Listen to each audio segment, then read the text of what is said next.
তাফসীরুল কোরআন মাহফিল এর জনক, যিনি তাফসীরুল কোরআন মাহফিল আমাদের দেশের মধ্যে নিয়ে এসেছেন, যার আলোচনা, যার কথা, যার ভঙ্গিমা, যার কণ্ঠস্বর সবকিছুই আজকের আলেম ওলামারাই আজকে সারা দেশব্যাপী, সারা বিদেশব্যাপী, সারা পৃথিবীব্যাপী প্রচার করছেন। তিনি আজকে আমাদের মাঝে নেই।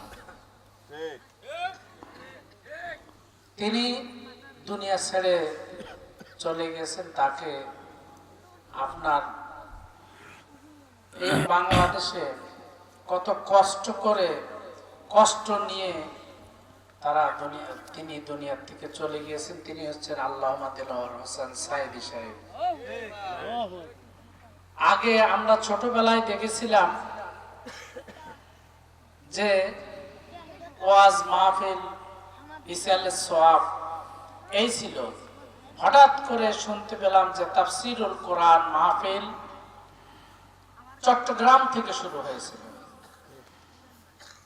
সেই তাফসীরুল কোরআন মাহফিল আপনার চট্টগ্রাম থেকে একেবারে আমাদের পঞ্চগড়ের শেষ ঠিকানা পর্যন্ত পৌঁছায় দিয়েছেন আল্লামা দেলোয়ার হোসেন সাইদি সাহেব।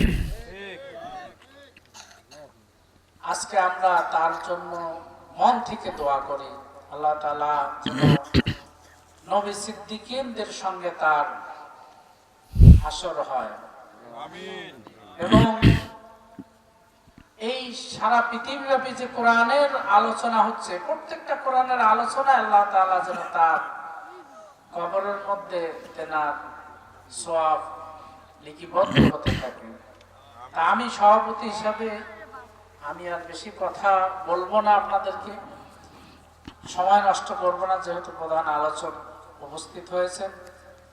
আমি আমার রংপুরে বাসা, রংপুর মাহিগঞ্জে বাসা। আমি একজন ব্যবসায়ী, আমি একজন শিক্ষক। তো আমি আসলে এই আল হিলাল ক্যাডেট মাদ্রাসার গতবার প্রধান অতিথি হিসাবে আসছিলাম। ইসরাফিল সাহেব আমাকে দাওয়াত করছিলেন। উনি প্রতি বছরে 5 দিন ব্যাপী তাফসীরুল কোরআন মাহফিলের আয়োজন করেন। আজকে আমাকে সভাপতি হিসাবে উনি আজকের প্রোগ্রামের সভাপতি হিসাবে রাখার জন্য আমি কৃতজ্ঞতা প্রকাশ করছি।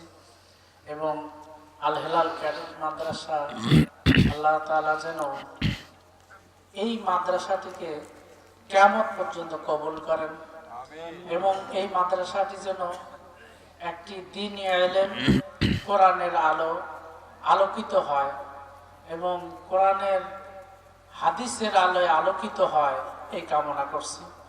এবং আজকে আপনারা যারা এখানে উপস্থিত হয়েছেন, আপনাদের সবাইকে আমি কল্যাণ কামনা করে আমার যতটুকু সম্ভব, যেহেতু গতবার উনি আমাকে প্রধান অতিথি করেছেন, এবছরও উনি আমাকে সভাপতি করেছেন, আমার যতটুকু আমার সম্ভব হয় আমি ততটুকু ইনশাল্লাহ ওনাকে এই প্রতিষ্ঠানের প্রতি সবসময় খেয়াল থাকবে এবং সবসময় আমি এই প্রতিষ্ঠানের মানে যা পারি, আমি যতটুকু পারি ইনশাল্লাহ আমি সেটা করব। এবং পাশাপাশি আপনাদের কাছেও দোয়া চাই এবং আপনারা সকলে প্রতিষ্ঠানের জন্য দোয়া করবেন। এটা একটা আল্লাহর নেয়ামত, এটা আল্লাহর একটা নেয়ামত, বড় মস্ত বড় একটি নেয়ামত। আমার জীবনে আমি বহুত জায়গায়, বহু দেশ ভ্রমণ করেছি, বাংলাদেশের প্রত্যেকটা জেলায় ভ্রমণ করেছি। অসংখ্য বাবারা, অসংখ্য মায়েরা আপনার বৃদ্ধাশ্রমে আমি দেখে এসেছি। প্রফেসর, ডাক্তার যারা বৃদ্ধ হয়েছে, তাদের সঙ্গে আমার কথা হয়েছে। একমাত্র আল্লাহর দ্বীন, আল্লাহর কোরআন না থাকার কারণে তারা আজকে বৃদ্ধাশ্রমে আজকে থাকতে হয়েছে। কিন্তু যারা আল্লাহ এবং আল্লাহ রাসূলের অনুসরণ করে কোরআন হাদিসের ভিত্তিতে যারা ছোটবেলায় বাচ্চাদেরকে মাদ্রাসা দেয় বা মাদ্রাসা শিক্ষা ব্যবস্থা কিছু হলো তা দিতে পারছে, তারা বৃদ্ধাশ্রমে যেতে হবে না। এই কারণে আপনাদের সকলের এই মাদ্রাসাটিকে খেয়াল করে রাখার জন্য এবং আপনাদের সকলের সার্বিক সহযোগিতা কামনা করে আমি আপনাদের কাছ থেকে সকলকে ধন্যবাদ জানিয়ে, প্রধান অতিথি সহ সকলকে আমি মোবারকবাদ জানিয়ে আমার বক্তব্য এখানে শেষ করছি। আল্লাহ হাফেজ। আসসালামু আলাইকুম রহমতুল্লাহি ওয়া বারাকাতুহু।